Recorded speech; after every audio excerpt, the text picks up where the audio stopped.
5 canyon, Arizona, USA. এটি কোনো সাধারণ গুহা নয়, এটি লালচে বেলে পাথরের দেয়াল, একটি স্লট ক্যানিয়ন। লক্ষ লক্ষ বছর ধরে জল আর বাতাসের ঘর্ষণে নরম বেলে পাথর ক্ষয় পেয়ে তৈরি হয়েছে এই সর্পিল পাথরের করিডোর, অর্থাৎ পাথরের সরু ফাঁক দিয়ে গঠিত প্রাকৃতিক সুড়ঙ্গ। লক্ষ লক্ষ বছর ধরে বৃষ্টি ও বাতাসের ঘর্ষণে নরম বেলে পাথর ক্ষয় হয়ে তৈরি হয়েছে এই ঢেউ খেলানো সর্পিল পাথরের করিডোর।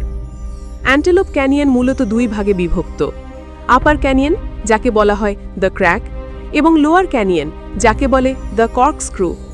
প্রতিটি কোণেই লুকিয়ে আছে এক নতুন বিস্ময়, যা ফটোগ্রাফারদের কাছে এক স্বপ্নের জায়গা।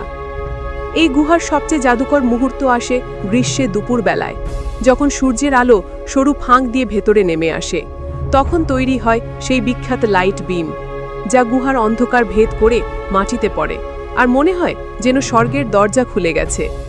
আলো যখন দেয়ালে বেলে পাথরে প্রতিফলিত হয়, তখন লাল, কমলা আর গোলাপি রঙের এক অভূতপূর্ব মিশ্রণ তৈরি হয়, যা চোখে দেখলে মনে হবে প্রকৃতির এক আশ্চর্য সৃষ্টি। অ্যান্টেলোপ ক্যানিয়ন নাভাজো জাতির সংরক্ষিত ভূমি, তাই এখানে প্রবেশ করতে হলে স্থানীয় গাইডের সঙ্গে বুকিং করা বাধ্যতামূলক। বিশেষ করে যদি লাইট বিমের মুহূর্ত দেখতে চান, তবে দুপুরবেলায় সবচেয়ে উপযুক্ত সময়।